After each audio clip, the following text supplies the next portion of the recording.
আসসালামু আলাইকুম প্রিয় দর্শক, কেমন আছেন সকলেই? আশা করি ভালো আছেন। এই মুহূর্তে দেশ এবং দেশের বাইরে দূর দূরান্ত থেকে যারা যারা লাইভ ভিডিওটি দেখছেন সকলকে জানাচ্ছি সাদর সম্ভাষণ, অভিনন্দন। প্রিয় দর্শক, দেখতে পাচ্ছেন এই মুহূর্তে দাঁড়িয়ে আছি আমি বাংলাদেশের প্রত্যন্ত অঞ্চল কুমিল্লা জেলার হোমনা থানার ৯ নং ওয়ার্ড পৌরসভার গোয়ারিভাঙ্গা গ্রামে। যে এখানে দেখতে পাচ্ছেন এটি কাঠালিয়া নদী সুদিন মৌসুমে প্রায় শুকিয়ে যায়।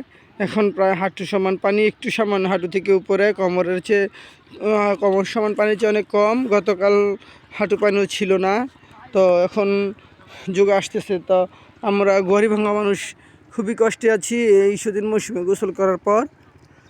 বর্ষা শুকানোর পরে 1 থেকে 2 মাস পর্যন্ত, অর্থাৎ ডিসেম্বরের আগ পর্যন্ত একটু গোসল করা যায় ভালোভাবে, তারপরে নদী শুকিয়ে চৌচির হয়ে যায়।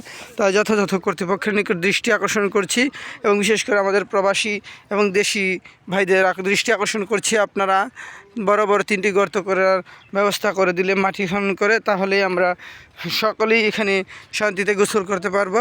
তো সেই প্রত্যাশা রেখে ভিডিওটি বেশি বেশি শেয়ার করে ছড়িয়ে দিবেন সকলের মাঝে।